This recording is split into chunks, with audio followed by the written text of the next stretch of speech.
Today we'll be going into the detail of nonlinear control with artificial intelligence. Okay, so this is the content that we will be looking into. So initially, I'll be just going ahead and giving you a basic introduction of how AI is related and how it would help the control systems and what are the problems that we may face in a control system. So after this generic theory, I have a case study to show you the actual implementation of one of the case studies. So it was a research paper that I recently sent. So we'll go ahead and look into that, how AI is helping the nonlinear control systems and how it's changing the control domain. Okay, so let's dive into it. So if we talk about the nonlinear control. So what is nonlinear control? It is a branch of control theory that deals with systems governed by nonlinear equations. While the nonlinear equations represent systems that have nonlinear relationship. So what is nonlinear relationship? Well, if you give an input to something, you cannot predict its output. It may or may not be as per your expectation. So that's something that is nonlinear in simple terms. For example, if you were to turn on the switch of your room, switch off the light of your room, well, if you turn it on, well, you would expect the light turns on. That's an example of a linear system. You give an input and you get the expected output. You turn it off, the light will turn off. Example of a linear system. But sometimes when you turn on the switch, sometimes the light turns on and sometimes it does not. So the output, when it becomes unpredictable, we say the system is nonlinear and its relationship with the input is not linear or predictable. Okay, so in real world we often encountered all of these nonlinear systems. Okay, so all complex systems that are in real life, hardware-based systems, they are nonlinear in nature. Okay. So in nonlinear systems, we have non-proportional input and output relationship. So these nonlinear systems have high sensitivity to initial conditions. What does that mean? Initial conditions. Well, maybe you have heard of a butterfly effect that states that if a butterfly flaps its wings, that flapping of its wings can actually cause a volcano to erupt. Okay, because flapping the wings caused airflow, and that caused a worm to well move from one position to another, which caused something else. A chain reaction was started, and so on. It went up to the eruption of a volcano. Okay, so initial conditions make a huge difference. If you, for example, have a specific kind of prism and you slide it from you slide it from an inclination. So if you turn it to an specific angle, it will go down. If you turn it to another angle, it may rotate and not go to that path. So change the initial angle at which it will be placed is the initial condition of that prism. So initial conditions are something that gives the information of what that system is before the start of your experiment. So they are highly sensitive to those initial conditions. Okay, so it requires robust modeling and control strategies. Since these nonlinear control systems are complex in nature, it's not easy to model them and to design them. So this modeling refers to the design process that we use normally in computers and other stuff. We cannot just directly go ahead and do the experiments in hardware because that's costly and it may damage things. What we do is we mathematically model these systems and run the simulations on computers to see if we give some specific input, what output can we expect. Okay, so we need to model a lot of real life systems and then develop control strategies so that those systems obey us. Once the simulations are done, then we go ahead and implement that in hardware. Okay, so it requires robust modeling and control strategies, nonlinear control systems. Well, Why does this matter? Why nonlinear control? Well, linear control techniques are inadequate for many modern systems. Nonlinear control offers precise, optimized control for complex, unstable environments. Linear control is, even though it's a well established area, well, it does not provide you the detail of controlling complex systems. For example, if we see this robotic arm, if you were to do a simple job of picking and placing something, right? So a linear control theory would work and you can use it to do this job successfully. But now, if you add complexity, for example, if you say, I want to pick and place objects at some high speed, and I want to do complex maneuvers while picking and placing as well. Now I want to add another task that I want to pick and rotate the arm at specific angle and well launch a projectile motion. If you add complexities to this system, okay, if you want to do complex tasks with this system, well, now linear control theory will fail. You apply the linear control concepts, this system will not work. Okay, so any system that is doing complex tasks, well, you need nonlinear control theory. For simpler tasks, we do not go to the detail and complexity of nonlinear control, and we just go ahead and start with the linear systems. So I believe we get the basic idea of what is linear and nonlinear control and what purpose do they serve. Moving on. So, what are the challenges that we face in nonlinear control normally? Well, since the mathematical equations are quite complex and we need these mathematical equations because since we cannot just directly go to hardware and do the experiments, we need simulations, and simulations mean mathematical equations. Okay, so computing these mathematical equations is hard. We need good softwares, we need good processors, and well, we find it difficult to model complex systems as well. For example, if you were to model a fighter jet, for example, let's say if you were to model an F-22 Raptor, so it will not be easy.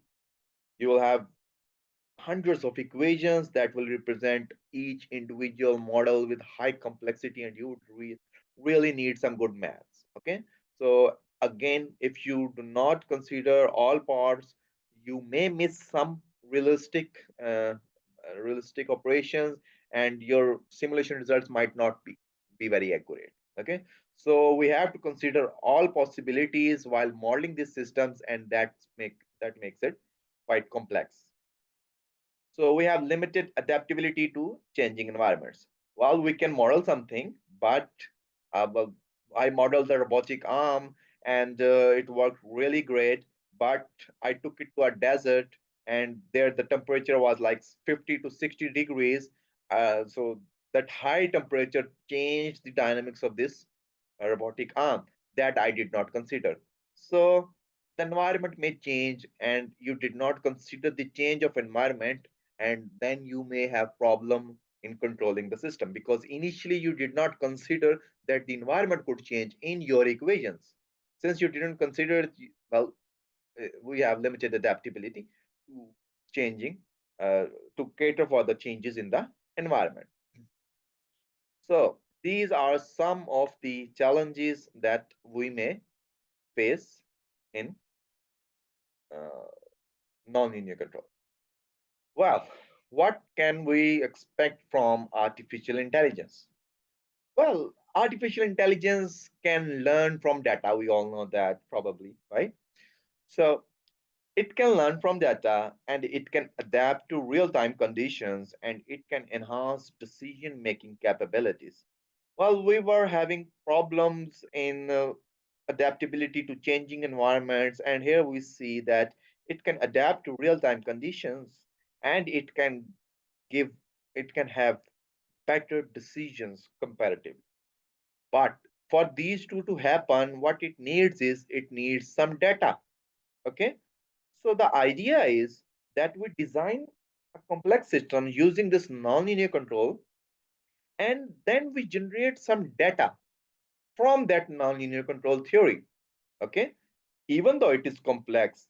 But let's do it for once. We design a complex system with complex mathematical equations that accurately, well, controls a complex system. Then what we can do is we can generate the data from that design and we can feed it to this artificial intelligence. Then we will we will use this artificial intelligence that learns from this nonlinear control and apply this artificial intelligence that may behave better than the original nonlinear control. So we can think of it like that. Well, we had this all of this nonlinear control theory, then we had this system which was very intelligent and it learned from all of that nonlinear control theory. Now, this is a highly intellectual being. Basically, it will be a system that can perform better than the original theories. Okay, so that's the basic idea. Now we shall move forward. So in artificial intelligence, there are multiple domains which serve different purposes. So machine learning is a subdomain of it's a subset of artificial intelligence that uses advanced algorithms to detect patterns in large data sets. It allows machines to learn and adapt. Okay, so we can summarize it to like this: learning patterns and predictions from data. If we have data, then we can apply machine learning algorithms and we can design a learning agent that can have advanced, enhanced, better decisions. Then we have this reinforcement learning. It can be used for optimizing decisions based on feedback. It sees what is happening to the system, and based on that feedback, it can optimize the decisions. Okay, so we are adding intelligence to our designs. So it's not like a blind control system that will just do what the mathematical equations were initially stated it to do. So what it does is that it learns from the system's output and sees what the system is doing, and based on that information it optimizes its decisions. It may change its decision to give a better output. For example, if I designed a robotic arm and I asked and I coded it in mathematical, after mathematical formula, I coded it like that. Well, if the robotic arm is going to lift 20 kg, motor number 3 should work at optimal power. Now, if the temperature increased to like 50 to 60 degrees of the environment, now the motor cannot lift up 20 kg due to whatsoever the reason. Motor 3 is not enough. Well, the control algorithm would say, no, you have to do it. But if we add artificial intelligence, it may give you a better decision. It will say, motor 3, since you are, because of the high temperature, since you are incapable of doing that at the moment, I command motor 1 as well. I command motor 1 and motor 3 to work together to get the job done.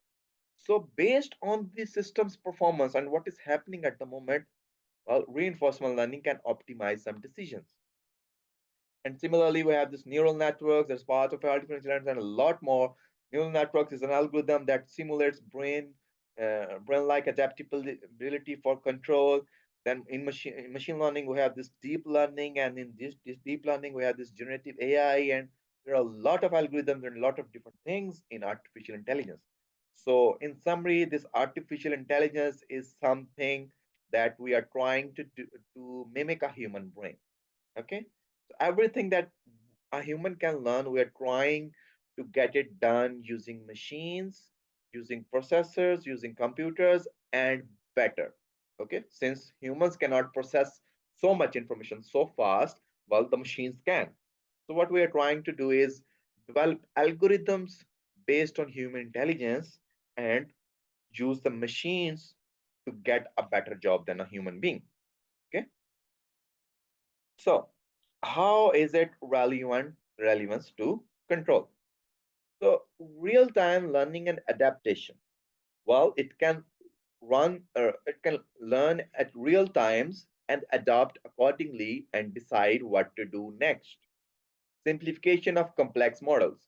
So even in the previous slide, we just discussed that mathematical equations are quite complex and the modeling and the control design, all of that is quite complex.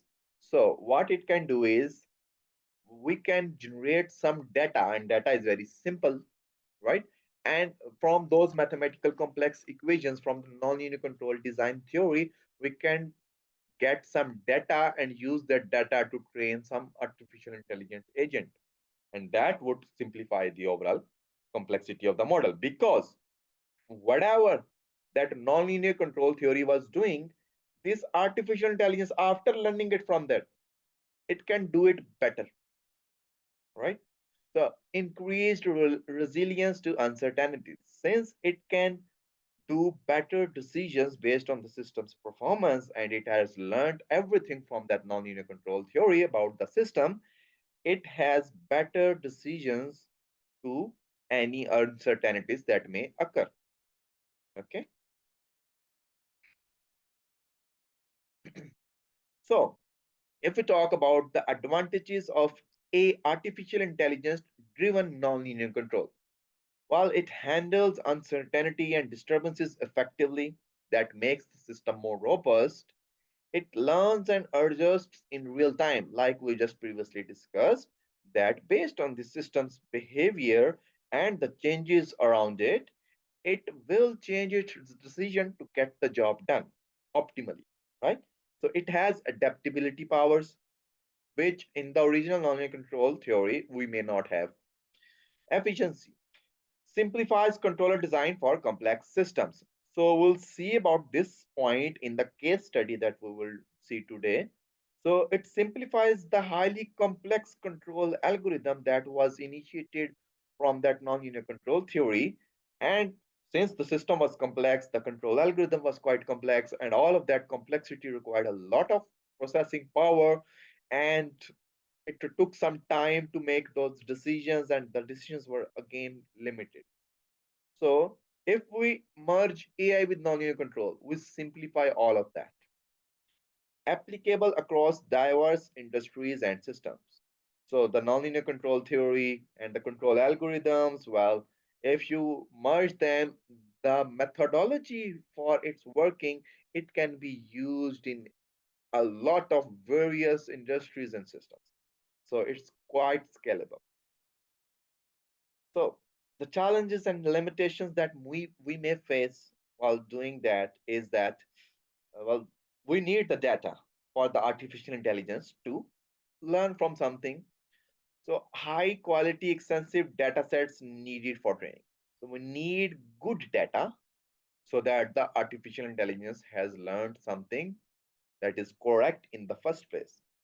We need high computational complexity that demands significant resources for real-time processing.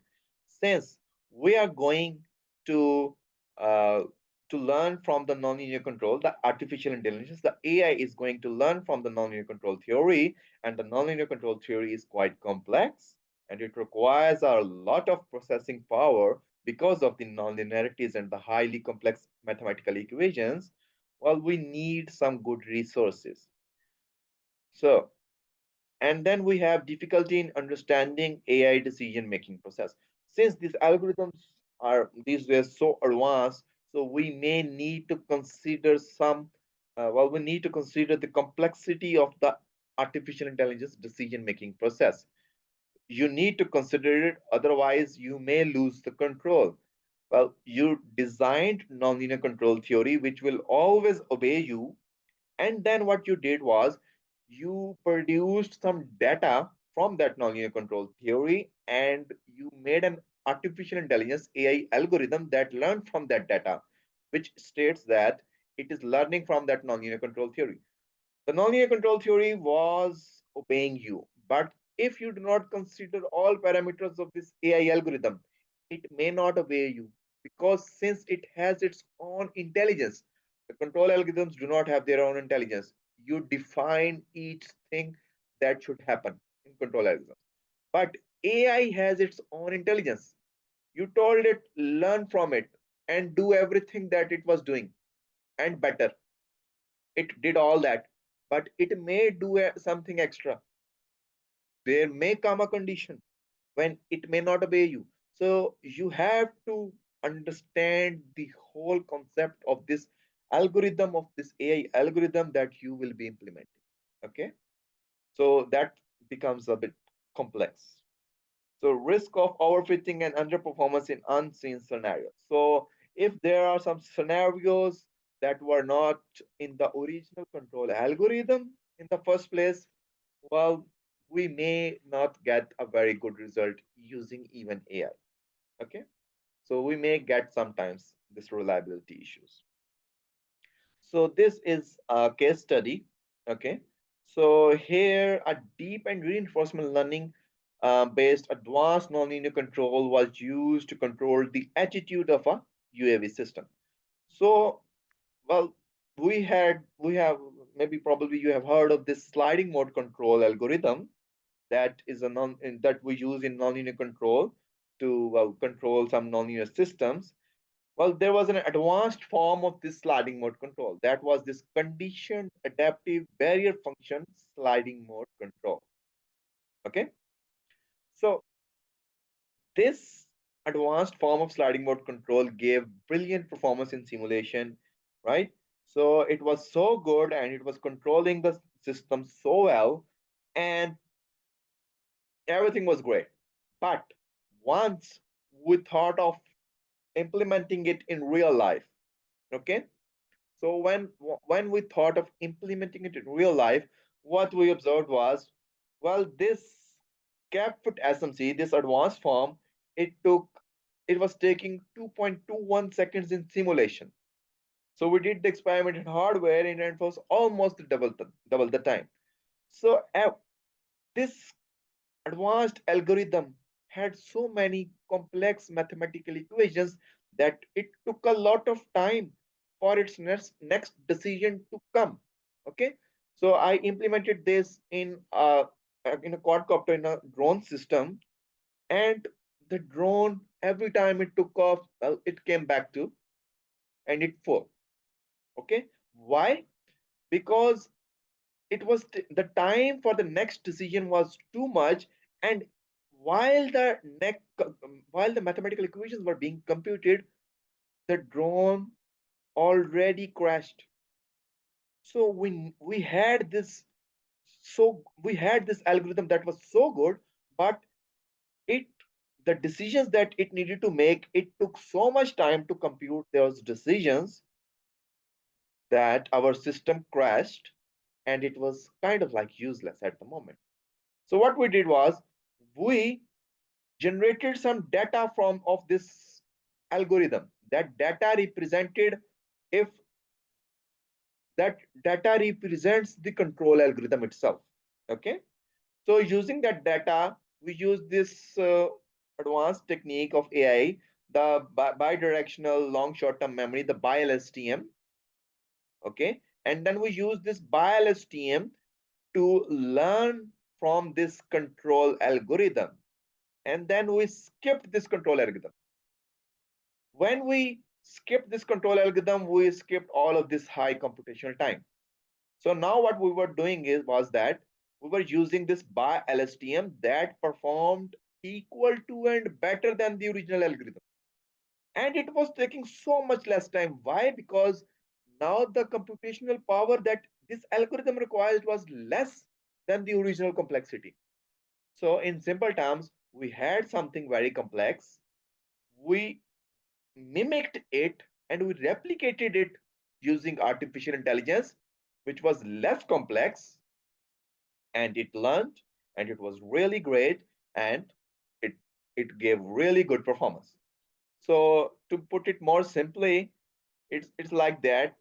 If you have an input, so to decide what should be the output, the nonlinear control theory and the control algorithms will have to compute a lot of complex computations.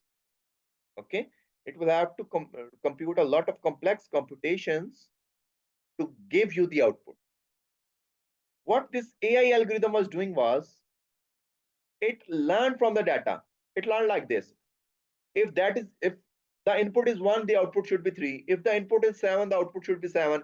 If the input is 10, the output should be 2. It learned from the data. It will not compute, it will learn from the behavior of the system, and it will give you quick results. So those results were really good, and it did not involve computations of those complex equations. Hence, the computation, the output came really, really quickly, and it was better than the original system. So just to talk about how this control system works is that, so this is the basic generic diagram of how the nonlinear control and the control algorithms work in the first place. So let's say I have a quadcopter system and I want this quadcopter system to like tilt at 20 degrees. Okay, so it is my requirement. I want to make this quadcopter tilt at 20 degrees. So what will happen is that I will give the initial command that I want this quadcopter to tilt at 20 degrees. I'll just convert that degree to voltage and I'll say my reference value is 20 volts. That indicates that I want my quadcopter to tilt at 20 degrees. So this reference value is your desired value. Okay. So this is what you want. So I wanted it to be at 20 degrees. So this command was sent to the controller, and the controller computed some mathematical equations and calculated a signal. This signal is represented using this U1 and U3. It computed a signal that was sent to the quadcopter and it tilted at some angle. Assuming that it was not 20 degrees, the controller computed something and gave the signal to the drone, and due to whatsoever the reason, the output was rather than 20 degrees, it was like 15 degrees, due to whatsoever the reason. What will happen is that we'll measure the output back. Okay, so we'll measure the output back and compare it with the desired value. Okay, so we call this feedback. Measuring the output is the feedback of the system. So we take the feedback and we compare it with our original desired value. So our output at the moment was 15 degrees and our reference value, which we wanted in the first place, was 20 degrees. Okay, so we converted degree to voltages and we compared them. So this feedback has to be negative always. Okay, so we compared it and it was like this, that plus 20 volts minus 15 volts. Okay, this is just a plus and minus computation. The reference value which you wanted minus the actual output of the system. So plus 20 minus 15 will give you the result that is equivalent to the error of the system. So error at the moment will say 20 minus 15 is equals to plus 5. So what it says is that you need to increase the output by plus 5 units and you'll get your job done. So now we give the input to this controller as plus 5. In the first iteration, we gave it to plus 20 volts, but now we can't give it 20 volts. We're giving it plus 5 volts because since it is already at 15 degrees, we only need to increase 5 more units. So we compute that error, that is this 5, and we give it to the controller, and again it computes all those complex mathematical equations and generates a signal that is given to this quadcopter. And now this time, due to whatsoever the reason, let's say the output was 25 degrees. Okay, so it was more than what we required. We just again converted back to this degree to voltage converter, and at this point it was 25 degrees. Again we do the computation to calculate the error. So plus 20 minus 25 resulted in minus 5 error. Minus 5 error indicated that whatever is the current output, you need to reduce minus 5 units. So it again computed all of those complex equations. We gave the input of minus 5. It computed all those complex equations and then used this U1 and U3 algorithm. Sorry. Well, it computed all of these mathematical complex equations and gave the signal. And this time, the final output was finally 20 degrees. So we measured this and we converted it back, and again we computed the error. So it was 20 minus 20 is equal to 0. So this time it was 0. So 0 input was given to the controller and it did not generate any signal because the input was 0, and that was logical because since we have achieved our output, we wanted the output to be at 20 degrees and we have achieved at 20 degrees. No more job is required from the controller. Okay, so this is how the basic structure of control works. We always compute the error, and that error is given to the controller, and based on that error it generates a signal that is given to your actual hardware system. In this example it is a quadcopter, it could be anything. Okay, so to generate this error, what we need is we need the desired value that you want your output to be, and we need to measure your output. Okay, so we need, when you have these two things, measuring the output and what you require, if you have these two things you can compute the error. So once the error is computed, how your controller works. The controller is quite complex in some scenarios. Okay, if you are using some advanced control technique, this controller has very complex mathematical equations. That, so what we do is that we take thousands of values of this input error and its corresponding output, which is the input to the system. So we give input that is an error to this controller, and it generates a signal u1 and u3. So we give thousands of inputs to this controller, and we generate thousands of these u1 and u3 signals, and we save all of that data. What we do is we save all of this data, okay, and then we give it to the artificial intelligence algorithm. So we'll come to this point later on again. So unless there is error in the system, the controller will keep on giving, different signals to the system unless you get your job done. So here I have an example of a system. Well, I designed this system with some of the basic stuff, and it had to, I use this quantum particle swarm optimization algorithm. So it was oscillating because it was not, the error kept on coming, and every time the control signal was giving new signals. And well, I used simulations with that hardware, and it was running, the control algorithm was running, and it was deciding what values are the best ones that will make this drone stable. Okay, this example of a drone. So in this way, as you can see in the video, that unless it finds the best value, so we design all of these algorithms, and we design the hardware, and then we link them together, and then we keep on well, calculating the best values in the optimal values, and sometimes we get these rash results as well. As you can see, sometimes the condition is very bad. As you can probably hear the sounds as well. So you have to consider, well, the safety precautions as well while designing the control algorithms, because the control decision might be so wrong that your system may even blast. Okay, so once the best control algorithms give the best results, so we, and then when we implement these things to our then final hardware prototypes, then even if we give them external disturbances, well, they are now so good that they balance themselves. So we're not giving them any command. They're deciding on its own what to do next to make it stable. I just gave it the command that it should stay horizontal at 0 degrees. Now, whatsoever the reason, it will decide such a control signal so that it comes back to the original reference point, which was the stable point. So we first simulate all of these things, then we make, well, we connect them to the hardware and do some analysis. Once you are finalized with the analysis, then you go ahead and implement these in real life. So how was that? Well, if you see this video,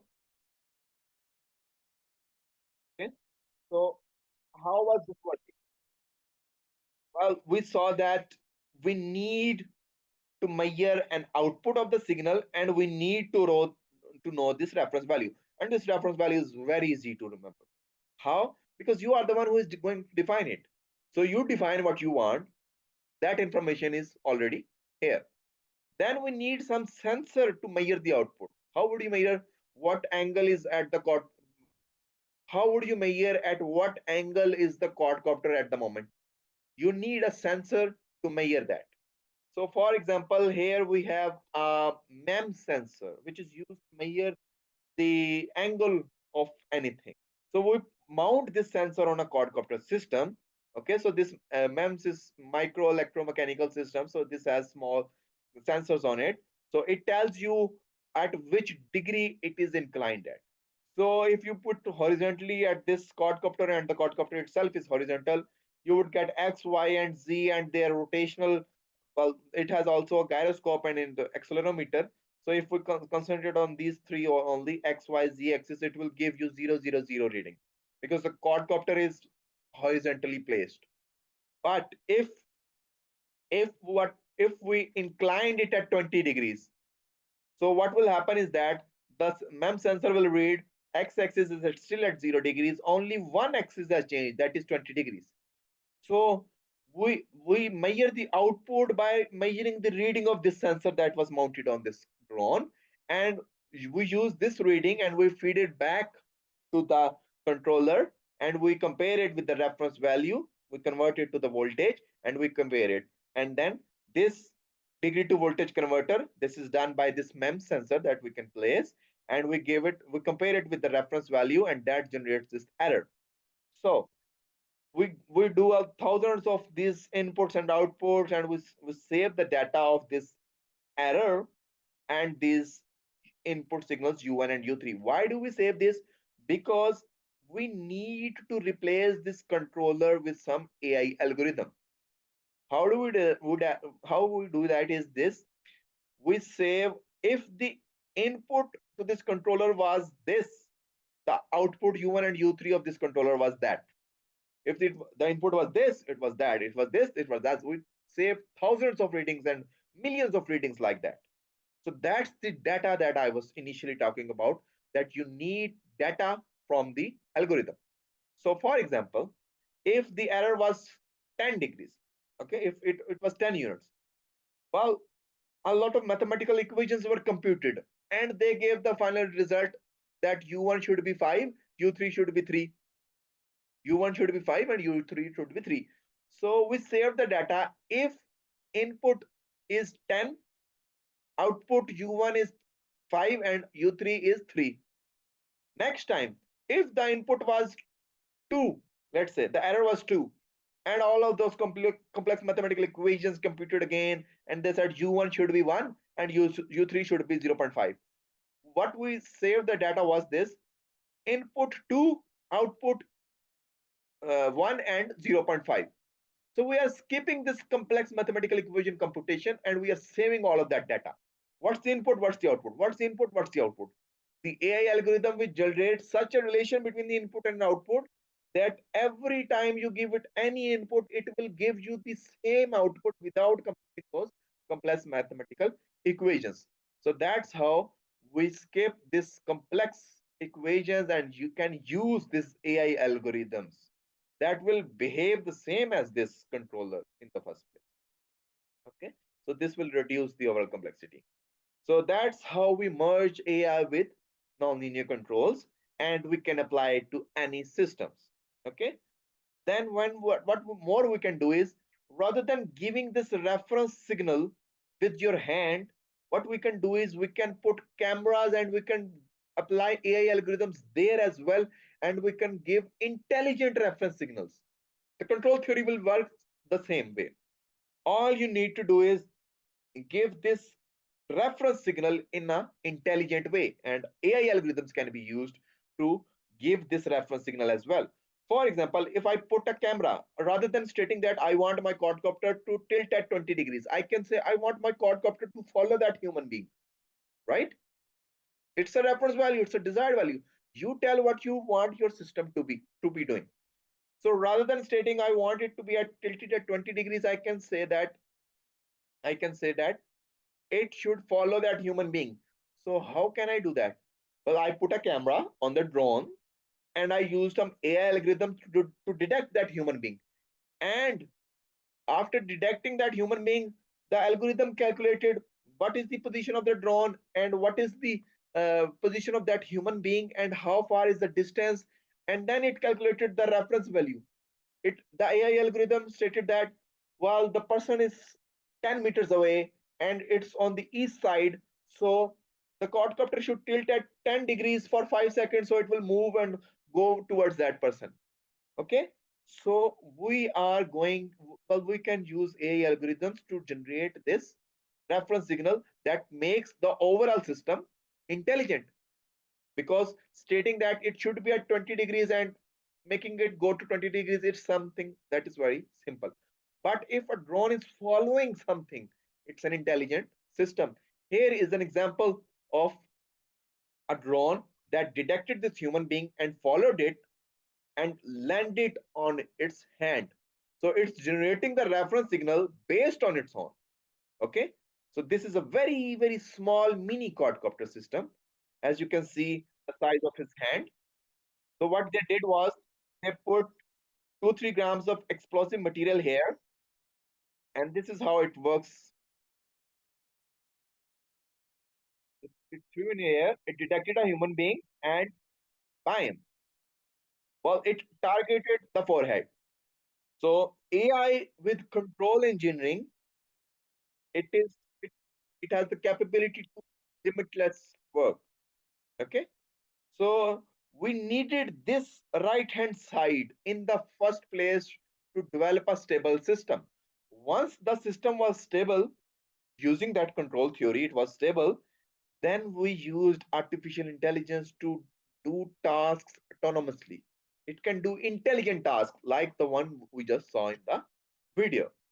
So if we merge AI with control, the outcomes and the possibilities are limitless. So, in conclusion, AI enhances the robustness, adaptability, and efficiency of nonlinear control systems. But we do need the nonlinear control systems in the first place to develop the systems. Once they are developed, we can use AI to, well, reduce the complexity and get intelligent tasks done. Well, it's revolutionizes how complex systems are being managed.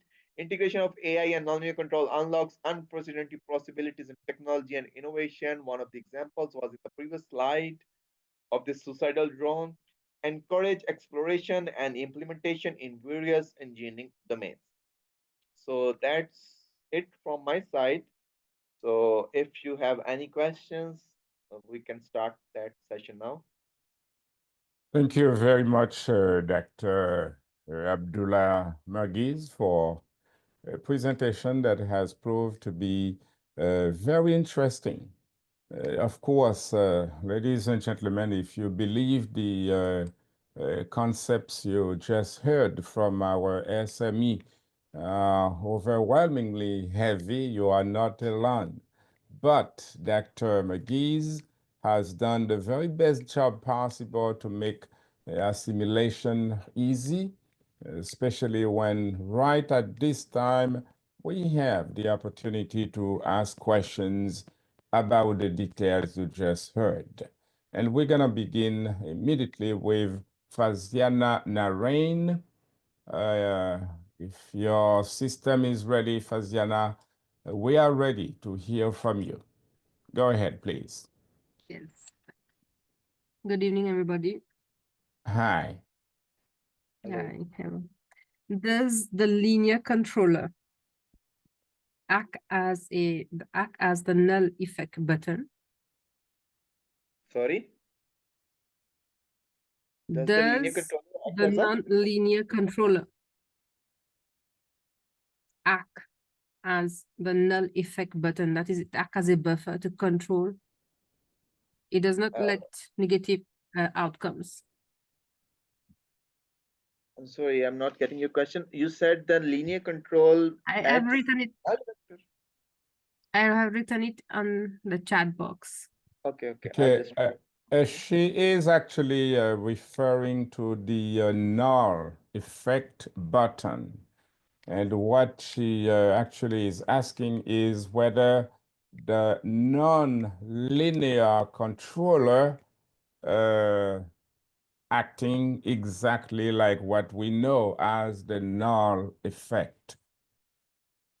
Okay, okay. The NOR effect. So I'm Yes. Yeah. actually I'm unfamiliar with this NOR effect. That's why I was not getting the question.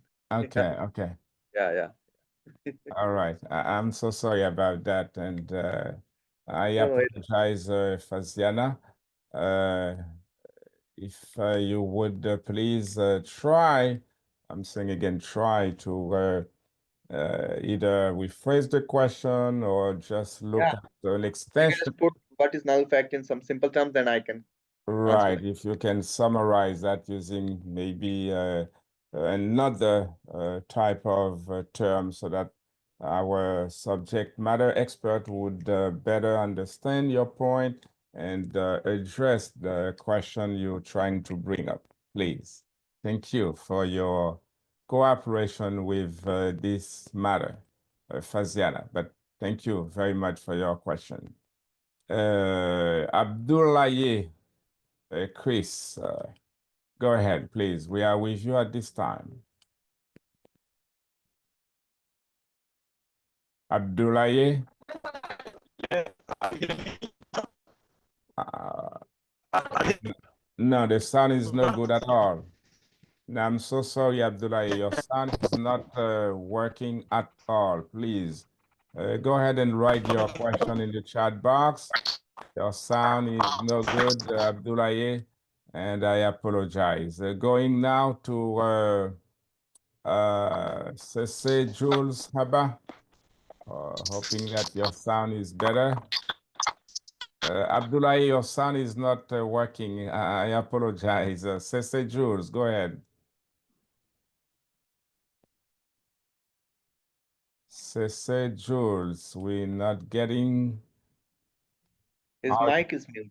Okay, Yes, go ahead. yes. Hello, hello. Yes, Yes, go you get ahead. me now. You get me now. Let's go, Yes. please. Okay, thank you very much. I say it was a very good presentation.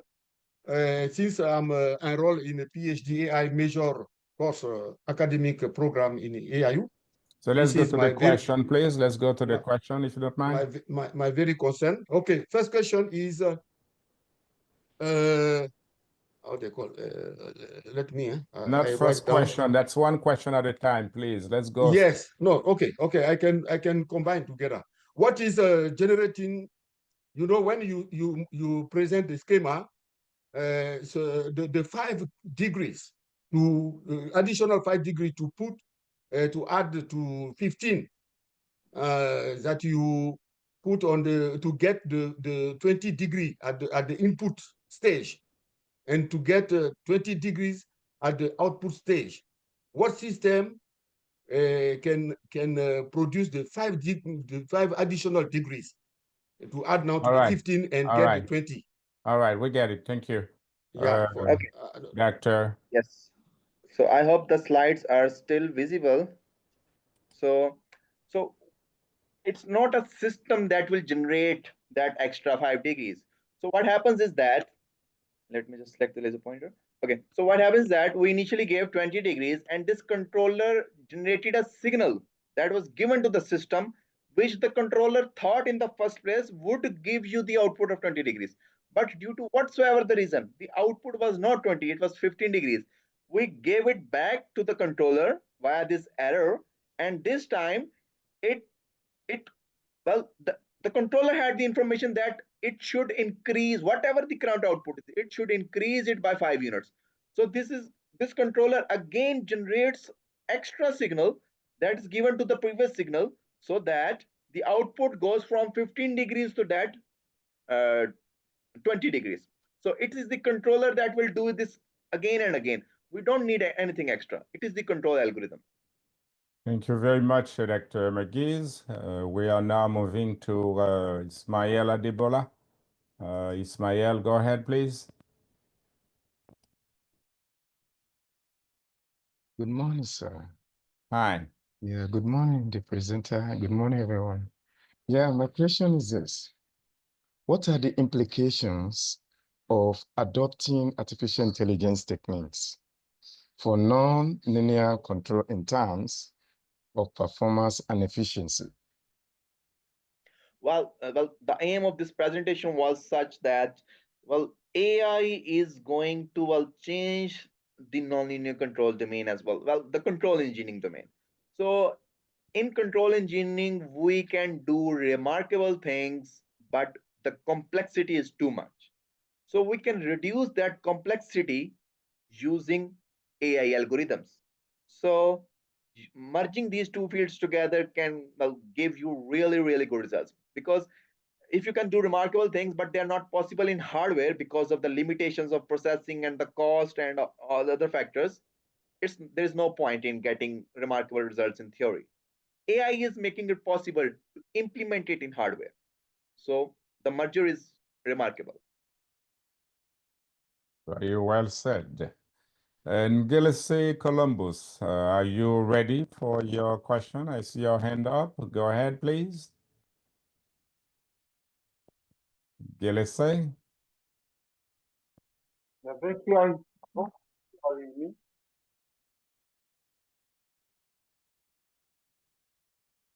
Let's go on, Gilles. I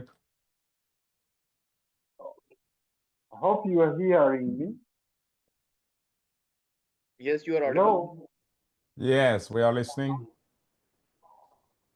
Mine, I think I get back to the basics of AI, and I am wondering because it's doing a lot of work, which is good, yeah.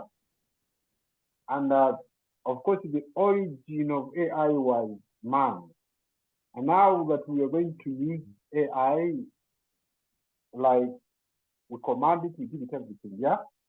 Is it not going to stop the creativity of human beings? Because Are you too getting much. the sound, Abdullah? It's a little very hard, It's muffled down for me. it is difficult for me to understand as well. Yes, I'm I'm trying so to find sorry. it. In Gilles, the sound is not clear. We are very sorry about that. And very unfortunately, we have to move to another attendee, and we're gonna switch to Beriket Demeke Ofoli. Beriket, let's see if your microphone is okay. We are listening to you at this time, Beriket.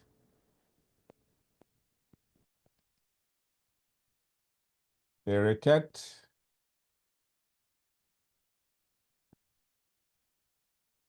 We're not getting anything at all from Beriket. Yeah, No. We are very, very sorry about that. I understand that network difficulties may make it very unfeasible to make your voices heard. Ladies and gentlemen, we apologize for that. But in the event that's what the situation is, I would highly appreciate you type your question down on the chat section, and both Dr. McGee's and I will be able to read the question for the audience. Ali Hossein. you. Thank you, sir. Okay, very good. Thank you, sir. I have a question. Go ahead, please. We are listening to you at this time. Oh, what are the difference between controller and quadcopter dynamics? What are the different activities should apply controller and quadcopter dynamics? Okay. Okay, so this quadcopter dynamics represents the behavior of the system. So this quadcopter dynamics is also some mathematical equations. This controller is also some mathematical equations. So what this block would represent is the mathematical equations that represent the behavior of the system. For example, we would have an equation that represents pitch angle. Pitch angle is the tiltation of the quadcopter in this x-axis. Okay. So we would have one equation that would be nonlinear in nature that would represent the pitch angle. If you put the values and you compute that equation, it would give you the final result, which would indicate the actual angle of the actual quadcopter. Okay. So this represents the motions and the dynamics of your system. What this controller box represents is that how you can control those dynamics. If you want to make control those dynamics, what computations and what values should you feed to your system. So this is the control algorithm that is fed to this system that you are working on. Thank you very much. We are now making the floor, we are opening the floor to Kadar Askar. Kadar, are you there? Okay, thank you very much, Doctor. You're very And thank you, welcome. Vincent. I want to ask you the question related to what is the technical impact of the controller if it's failed during the accessing the situation? Sorry, if it's failing during the? Yeah, during the because there is something when you do in the controller, there is some errors occur. When that errors occur, what is the technical impact of controller? So you are asking what happens if the controller fails, or? Yes, yes. In technical impact, what is controller is fair when you are doing to this things. Okay. So, well, this controller is based on a theory, and the theory can never fail. We may have issues in hardware that it was not rightly implemented, right? We may like burn out the processor, we may damage some motor, we may damage the electronics that was going to process it. In that way, the controller may not work. Otherwise, since it's a theory, it's always going to work. The control algorithm will work to certain limits that it can give you the better results for. But if we say it failed, we would have to say that the hardware that was used to process this control algorithm failed. And it could be because of different reasons. All right. In many cases, ladies and gentlemen, we've got to go to the theory of trial and error, which means you look at the controller in one way, it doesn't work, you try another way, you increase or decrease the degree of the voltage converter, and so forth and so on. You've got to try and see what works, what doesn't work, particularly when we're talking about a very, very highly technical domain when it comes to artificial intelligence combined with electrical engineering in the context that Dr. McGee has been telling us. So we are now getting at the end of our presentation. I want to thank each and every one of you for both your attendance and your questions as well. This is a clear indication that you are deeply involved with your learning, and we want to thank again each and every one of you for that participation. And at this time, right before we completely end up this wonderful presentation, we are going back to Dr. Abdullah McGee for a conclusion, if you will. Dr. McGee. Thank you. Thank you, everyone. So I would like to say that we should try to see how different fields and techniques can merge, because they would give you some results that are not possible by being limited to a single domain. So while we explored this nonlinear control and all this control engineering, it was so good, but there were some limitations. Then that we went studied another domain, the artificial intelligence. We saw, yes, if we combine these two together, then the problems are solved. So always go ahead and look for multi domains to get an answer of a problem that you may not get in the first place because of some limitations. So the idea was mergers are good.